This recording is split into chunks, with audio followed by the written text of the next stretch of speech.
We have some wonderful attendees here ready to get this session started. So we want to thank you all so much for joining us today.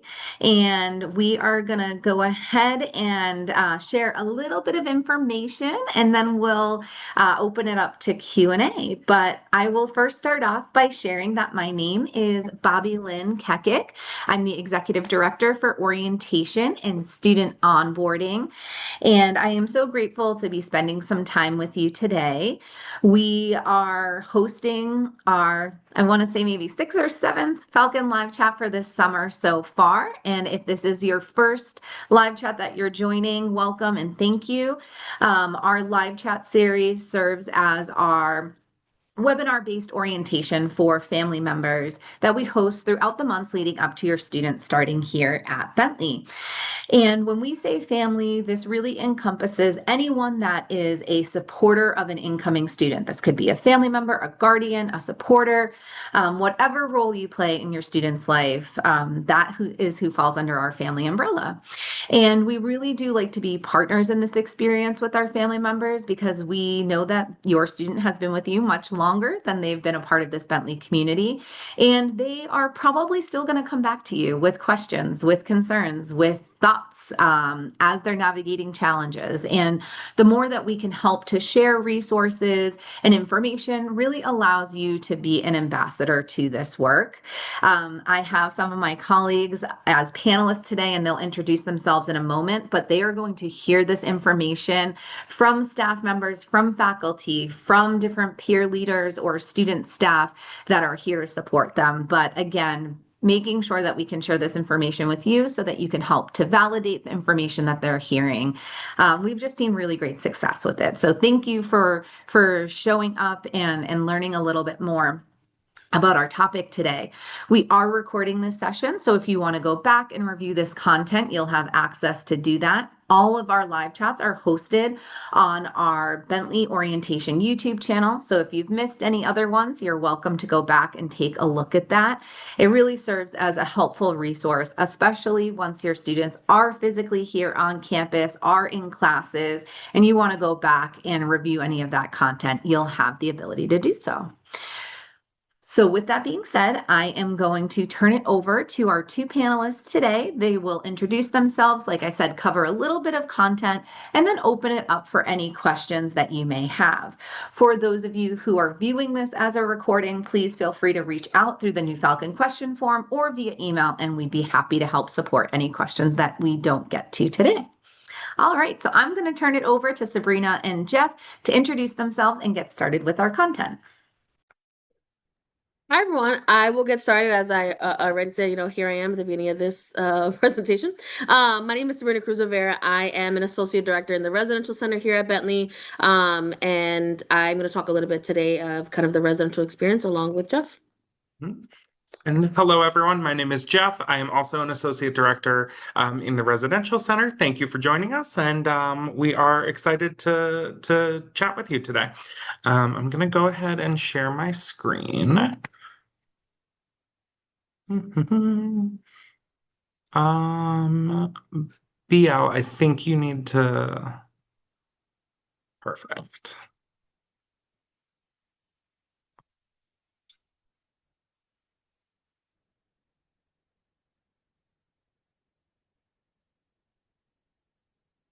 Enter mode.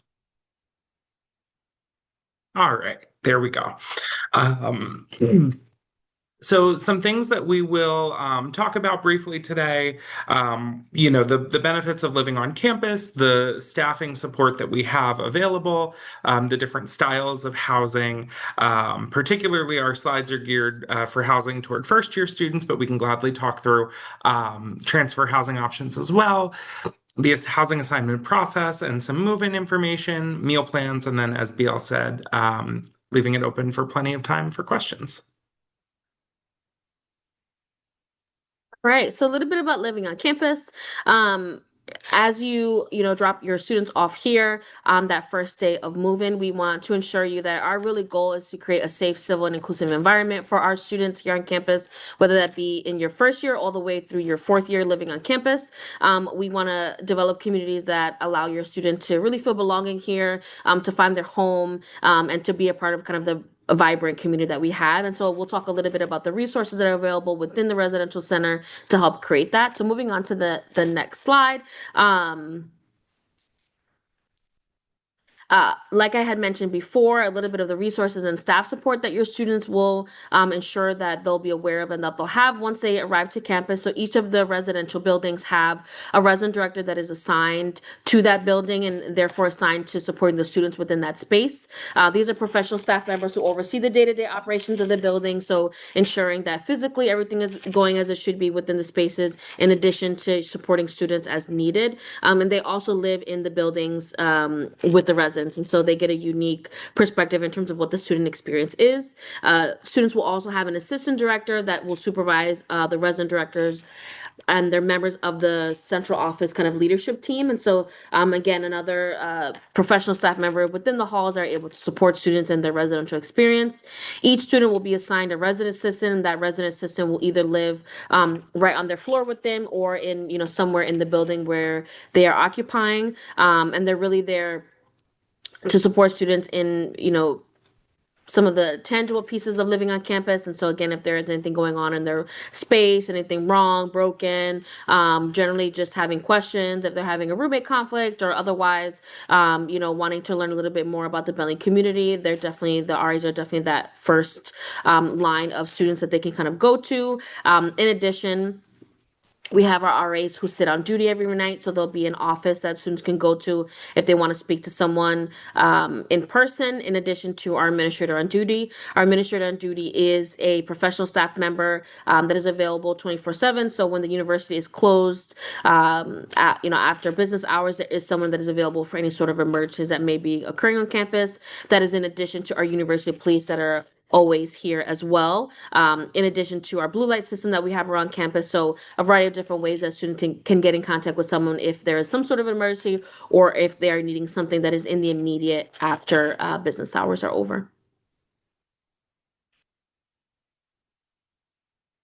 A little bit about the resident assistants, like I had shared previously. The RAs are dealing with a variety of different concerns from students. And, when we are getting an idea from students of like, what are you going to your RAs from? These are some of the things that they've kind of noted. And so roommate concerns, academic support, personal concerns, getting involved on campus, navigating campus resources, and generally helping with housing processes. So like I said, it's a variety of different things that RAs are helping students out with. And so we really encourage and it could be a good question for you to ask your student as well when they, the first couple of weeks into the semester, have you met your RA?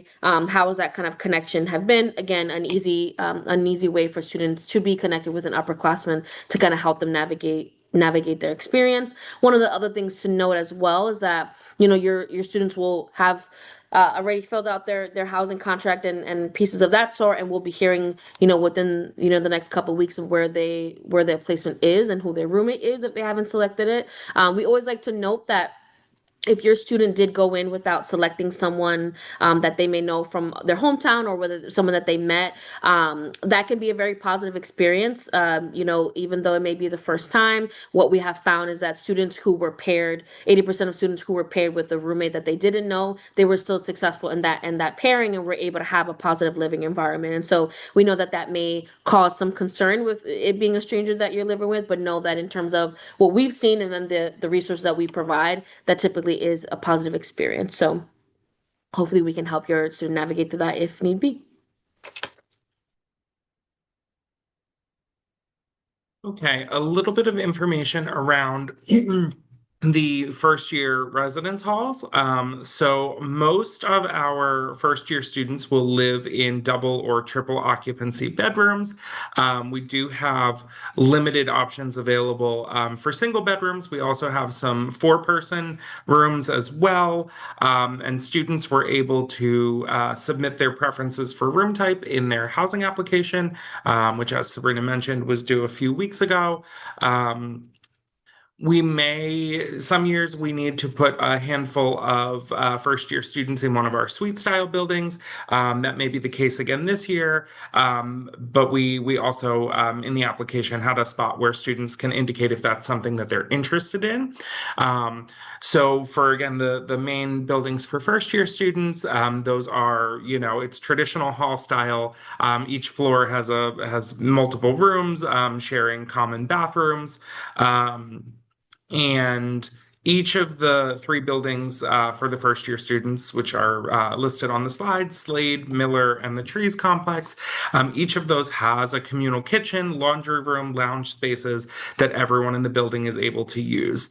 And so while students were able to preference the room occupancy that they would most like, they cannot preference one of these buildings over the other. And that's simply because all three of the buildings offer the same amenities and are all equidistant on campus to resources like the dining hall, the health center, the academic buildings. They're all centrally located, which is really great for the first year experience. Just to touch briefly for if there are any families of transfer students on the call, our transfer students will live in our upper class areas, so suite and apartment style buildings. The difference between those, apartments have a full kitchen. Suites are basically like an apartment, they just don't have the full kitchen. They have a small kitchenette with a mini fridge and a sink and a microwave. So first year students, after their first year, when they come back, hopefully as sophomores, then they will be able to live in those style options as well. And our website has a ton of great info about all of our housing options. Particularly for the first year buildings, we have actual virtual walkthroughs where you can click through the rooms and see what they look like and the furniture that's provided. And so all of this is on our website. We definitely encourage you to check it out. One thing I will note, because this screenshot is actually a little bit dated, all of our first year buildings are now carpet free. So there is no carpet in any of those residence halls, which is great. We are moving toward that across campus. It's aesthetically nicer, better for allergens, and just better all around. Yeah. So a little bit about our defined community process here. So for first year students, they had the option during their housing application process to indicate that they wanted to be part of a defined community. That process in terms of applying for it hasn't concluded at this point. Students who were admitted into the communities were notified, in addition to any students who weren't. And so please, if your student is still unsure of whether they've been admitted or not, please have them check their Bentley email. That is where all communication will be going through. So if they're waiting for something in their personal email, they should be referring, to that Bentley email. For our first year defined communities, they are listed out here. So 4 of them are located in Slade, Miller Hall, and then 3 of them are located in Slade Hall. And so in that email that they received, it will let them know what community it is that they've been accepted into, as well as where it is located. So if they're having any questions in regard to that, they can respond to that email, in which it will go to me. Something to note in regard to the defined communities is that there is an early arrival date associated with that. And so that early arrival date is Monday, August 24th. In the instance that they are, again, accepted into the community, they will be arriving on that day. If there's any concerns in regard to that, again, please make sure that they're reaching out. And please do know that if your student was not accepted into defined community, they should be arriving on the designated first year move-in date, which is that Thursday, August 27th. So please refer again to the email that you'll receive if you've been a part of the defined communities. And then in the email that you receive later in July, in there will indicate what your move-in date is, as well as a timeline associated with that. But otherwise, if there is any specific questions in regard to defined communities, please have your student reach out. It is a great opportunity for them to be a part of different programming and opportunities, in addition to being connected with staff and faculty around campus. So really exciting if they are and have been accepted, and hopefully they are gearing up for a really great year. These are just some additional photos of move-in days and the residence halls. Again, a lot more of this on our website. A little bit about the housing assignment process. So the first step was for students to complete their housing forms. Those were due on June 10th. So hopefully everyone who wants housing has completed those. If if someone has not completed that and they still want housing, they should reach out to our office as soon as possible. We're going to start making the assignments very soon, so they should be reaching out to us no later than this week if they'd like to be added in, and we will still be able to help them. So the next step is my team will work on creating the housing assignments. This will happen over the next few weeks. Our staff reviews all of the preferences and requests that students submit through their housing application, and we use those to find an assignment that best supports each student. So while we try our best to meet as many of the preferences as possible, unfortunately, we can't always give everyone their top choice. We try to get folks within their top two choices whenever possible. One thing that we usually are able to accommodate fully is specific roommate requests. So if two people know each other and they're coming in and they want to live together, that's usually not ever a problem. We can make those requests work. It's just sometimes if say there's X number of single rooms available and 30 more people than that want singles, right? Unfortunately, that means we don't always have singles for everyone, but we do our best. There also, once the semester begins, sometimes there is a little melt where we end up with some open spaces. And so once we get usually into like the latter half of September, students are able to work with their residence director on a potential room change if they would like. So the next few weeks, we'll be creating those housing assignments. We will then send those out to all of our new students in late July. Those will come out via email to students' Bentley email accounts. It will have their room assignment as well as all roommate information. We also provide the roommate's Bentley email address so that they can make that initial contact. We don't share phone number or anything like that, but after they make that initial contact, you can share your phone number, your social media handles, all of that. We will also in that email, and we have it in this slide and on the web, or in the next slide and on the website as well. We will include some move-in, just the general move-in date, and then we will have a much more detailed email that goes out in early August with like move-in logistics, maps, where to go, all of that. So that will all come as well. Sabrina touched on the move-in dates a little bit, but as she mentioned, the Monday, August 24th will be for both the defined community participants and folks who are participating in the Mosaic program. Tuesday, the 25th, will be all of our incoming exchange students, as well as any first year and transfer students who are international. And then Thursday, August 27th, that is our big move-in day for new students. It's any first year and transfer students who don't fall into one of those groups above. Again, this is when the large majority of new students move in. It's I would say, our highest energy move-in day. There's so many people on campus, and it's really a lovely, all of these days are really, really lovely experiences for our incoming students. And we will again send out to each student their specific move-in date based on any participation in any of these programs, as well as the time frame. So because especially for that Thursday move-in, because we have so many people moving into campus, we are very strategic with traffic patterns and timing. And so all students will be assigned to a specific time block. They're usually about 2-hour time blocks for when to arrive on that day. That helps us make sure that traffic is flowing well, and that everything that day goes seamlessly. So please make sure you're paying attention to that time block. And then one other note, so some students, particularly fall athletes, will move in earlier than these scheduled dates so that they can begin their athletic practices and season. And so if anyone falls into that category, they will receive specific information from our office as well as from their coach. And then the last thing we want to talk about before we open it up to questions is the meal plans. So all of our first year students are required to be on the Block 304 meal plan. New this year, we actually have two Block 304 meal plans. Um, and the way our meal plans work is the number in the name of the meal plan. So Block 304, that means you get 304 swipes per semester to our main dining hall, which is an all you care to eat. You know, you enter, you're in, you can take advantage of any of the food options. So you get 304 swipes for the semester to that, as well as $350 in discretionary funds, which can be used at our other locations on campus that are a la carte. You know, you're paying per item. And so the difference now between the Block 304 low plan and the high plan is the number of meal trades per week. What a meal trade is the ability to use one of those 304 swipes at one of the a la carte dining options. So basically, that meal trade, you can use a swipe and it gets you like an entree item, a side, a drink.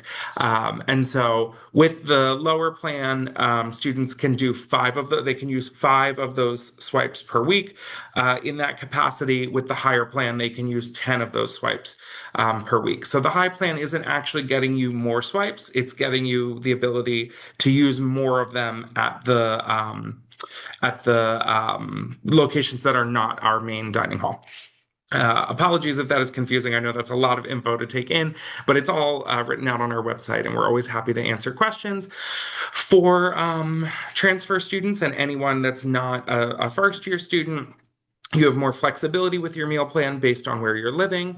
So anyone that's living in an apartment with a full kitchen is not required to be on any meal plan at all, but they can choose from any of the options listed here. Folks in suite style housing can pick between the 192, the 240, and those two Block 304 plans. So students will be automatically assigned to those based on, again, first year students will be assigned to the low Block 304 plan and can upgrade to the high plan. Transfer students will be assigned to the Block 240 plan and can move up or down as they see fit. And those changes will be able to be made in late July and August in their housing portal. There we go. Just a little bit about our dining locations. Again, the 921 is our main dining hall. We have a Dunkin' on campus, which is lovely. One note for the Dunkin' is that unfortunately does not work on the meal plan, so that you have to pay with cash or card. And probably a good thing, because I think a lot of our students would probably use all of their discretionary dollars at Dunkin' if they could. Harry's is a late night option after the 921 dining hall closes. Natural does like smoothies and things like that. We have an Einstein bagels, a cafe with a lot of options up in La Cava, as well as a Starbucks, and then it's been renamed, it's not Corrido anymore, but it is essentially Chipotle-esque in that it's burritos and bowls and things like that. So a lot of great dining options around campus, and great information about it on our website. That's the end of our content. So now we can open it up to any questions. Thank you both so much for sharing all this information. And I know Jeff and Sabrina were reflecting that there's a lot of information on their website. So you can search that on the Bentley website, going to through our new Falcon Experience website. We also have a link directly there. So definitely get some good searching there. But we did want to open it up for any questions that folks might have before we jump off. So it looks like we might have one about a new student athlete. Jeff, I don't know if you want to take that one.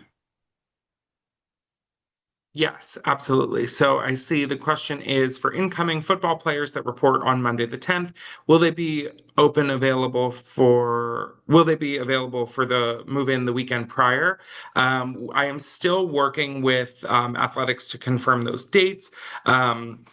It will be whatever date is determined for the move-in. So if that is Monday, August 10th, we would not be able to accommodate a move-in earlier than the 10th. but I'm still working with their office to see sometimes, if say the practice begins very early on the 10th, they may want them to arrive on the 9th. So they will receive specific information about that exact date from us within the next few weeks.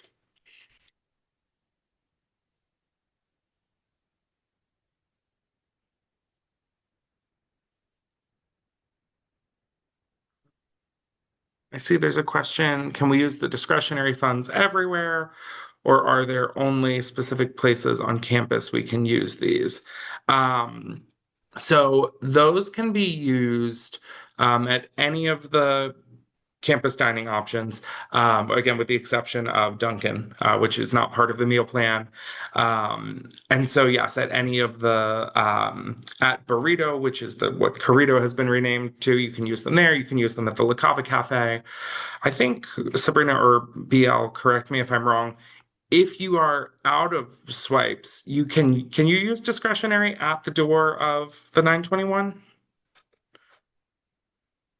I don't believe you can use discretionary. I think you can use Falcon funds. Okay.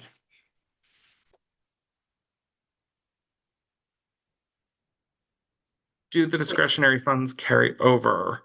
So they will carry over from fall to spring. They will not carry over across the summer. So anything you don't use by the end of the spring semester, you would forfeit. One other thing to note is that you have to be on a meal plan for both semesters. So obviously, most of our or all of our first year students will be on a meal plan both semesters. But say you lived in an apartment where you didn't need a meal plan and you decided to drop it for the spring, those fall funds won't roll over if you don't have an active meal plan in the spring. But generally, if you're on a meal plan the whole year, the discretionary funds will roll fall to spring. Other thing to note in terms of what discretionary funds can also be used for is that we do have a campus store where they'll have like snacks and different things that folks can kind of bring back to their room or heat up or things of that nature. And so in the instance that, it's getting to later on in the semester and you're like, oh, there's some funds in there that maybe we want to use, your student will have the ability to go to that store and purchase some things there, which some students do when they have leftover funds. And so they might, again, get snacks and stuff for their room or water bottles or different things like that that they'll know that they'll use and it's just so that the stuff doesn't go to waste. So you have a couple of different options there.